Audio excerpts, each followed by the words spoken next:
Essa semana, conversando com a minha amiga Laura sobre livros, ela falou a seguinte frase: meu senso crítico não anula os meus sentimentos.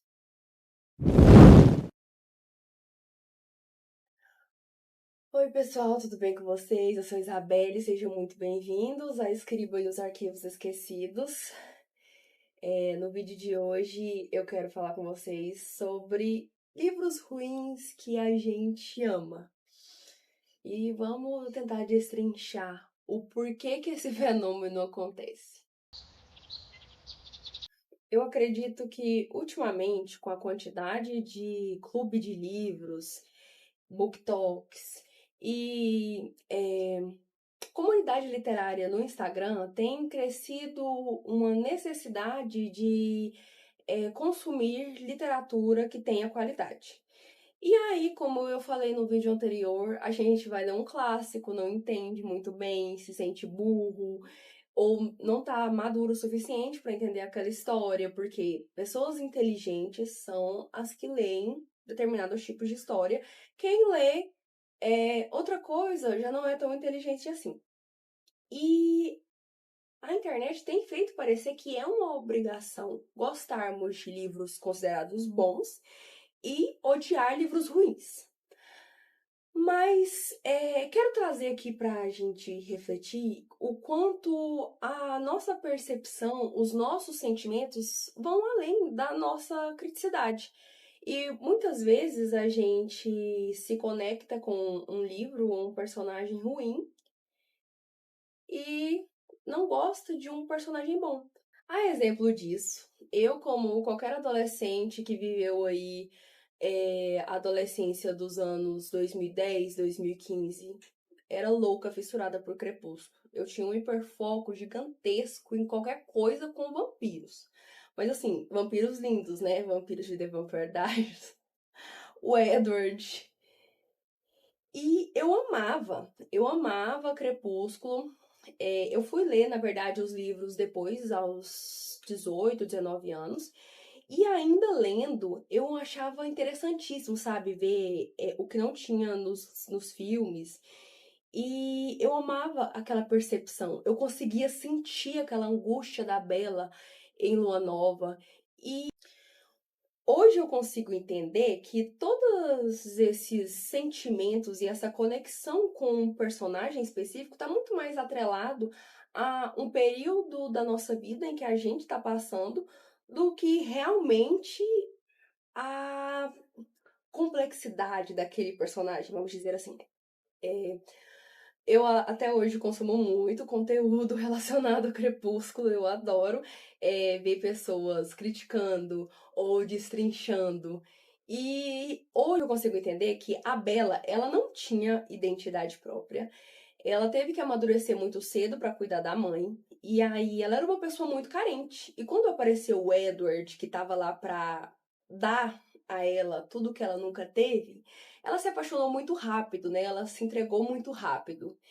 E assim, é uma alusão, né, às paixões adolescentes, que é aquela coisa sem explicação que simplesmente acontece e você acha que, meu Deus, aquele amor vai durar pra sempre. E eu achava o Edward maravilhoso. Quando eu li Sol da Meia-Noite, e ele falava assim, eu não. E ele falava assim, que tava lutando, né, contra a natureza dele, porque ela era. Esqueci o termo, mas era tipo uma droga, né, pra ele. O cheiro dela era como se fosse uma droga pra ele. E pra mim era muito bonita. Porque eu pensava que, meu Deus, esse homem vai mover montanhas com ela. Tem até uma parte em que ele tá falando com a Alice lá, quando ele vai passar pela lance da Campina. E aí ele fala assim, que eu vou ser o que a Bella precisa que eu seja. Eu fiquei tipo, uou! Só que ele é controlador, ele é manipulador, né? Ele é um stalker, ele fica lá observando ela dormir. Assim, um festival de red flags. Mas, né, eu conseguia ver aquele autocontrole, toda aquela perseverança. E como ele priorizava o amor, priorizava a Bella, e eu achava todo aquele jeito cavalheiresco dele muito bonito. E na minha cabeça de adolescente, né, obviamente, sobrepunha a todos os outros defeitos que ele tinha. Eu era 100% Team Edward. Não tinha. Jacob era só um garoto bonito. Sem mais.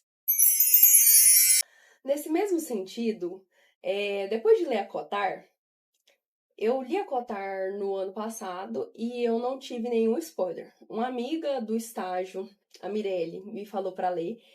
E eu li assim completamente às escuras. O máximo que eu vi foi uma fanart que eu pesquisei no Google e só. Então, Corte de Espinhos e Rosas foi assim icônico pra mim.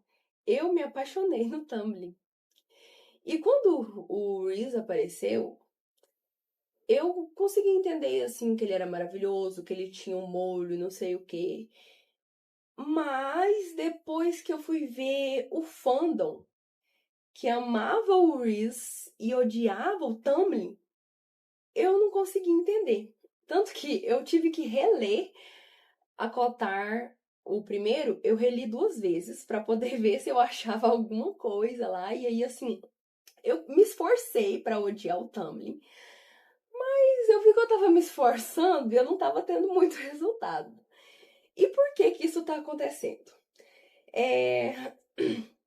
O Reese, ele é maravilhoso. Eu entendo completamente porque que todo mundo ama ele, porque ele é o ideal pra Fairy.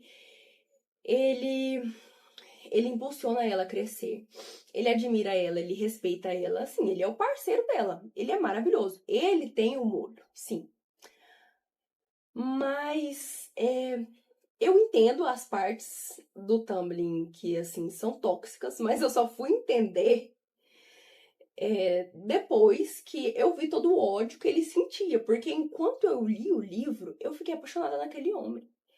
Eu pensei, eu pensei assim que os dois iam ficar juntos pra sempre, que eles iam passar por aquele período lá da montanha e o relacionamento deles só ia se fortalecer.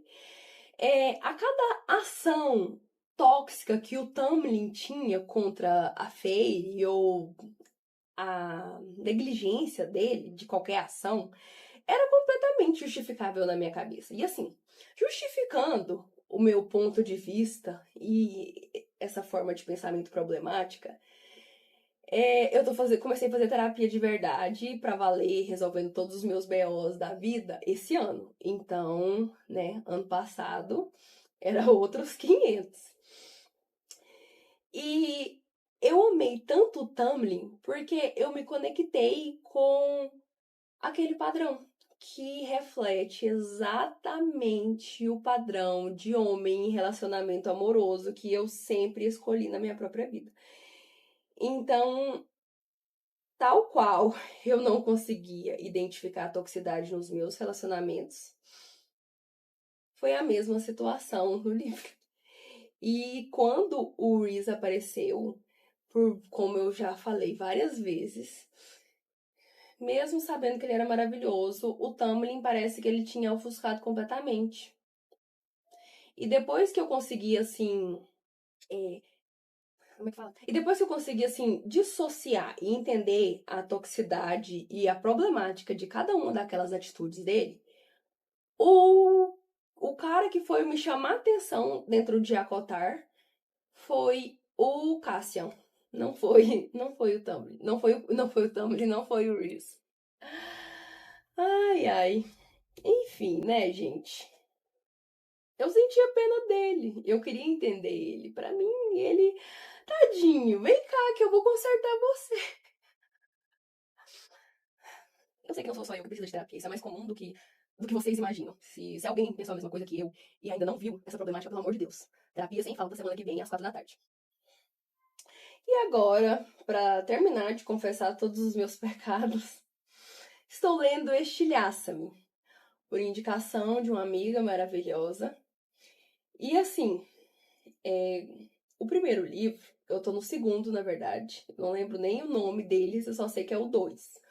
Eu li o primeiro e eu fiquei sem saber se eu ia continuar ler os próximos, porque, nossa, que livro ruim! Que livro ruim! Ele tem um potencial enorme, uma ideia muito legal, que é uma distopia que fala sobre acontecimentos climáticos, né? Que vem dessa questão de que os seres humanos usufruíram e acabaram com o planeta Terra, mas ela desenvolve isso de uma forma tão ruim que, nossa, é muito ruim, gente, é muito ruim. Eu acho que ela se apega muito a frases de efeito, que tem umas frases maravilhosas. A Juliette, assim, lá presa, solta umas coisas e umas reflexões que você fica tipo assim. E aí foi por essas frases eu continuava lendo, né? Porque eu adoro frases de efeito. E eu até acredito que se eu fosse escrever um livro, seria igualzinho dela. zero qualidade, mas muito desenvolvimento com frases de efeito e do romance tirado do meu nariz, né? Porque não tem explicação sobre como aconteceu. Inclusive, eu não confio no Adam. Eu tenho pra mim que tem alguma coisa de errado ali. E aquele maluco do Warner, se ele fosse um pouquinho mais inteligente, além de psicopata, ele teria ganhado a Juliette facilmente. E eu acho que esses detalhes, esses paralelos que a gente pode trazer da literatura para a realidade, tornam os personagens e até a história muito mais interessante do que o próprio enredo em si que consegue proporcionar pra gente. Porque eu acho que a história, quando ela é boa, ok, ela é boa, mas quando a história consegue mudar a gente de dentro pra fora ou provocar uma reflexão, esse é um livro bom pra mim. E é aquela coisa, né, gente? O meu senso crítico tá aqui e os meus sentimentos aqui. Às vezes eles andam juntos, mas na maioria das vezes não.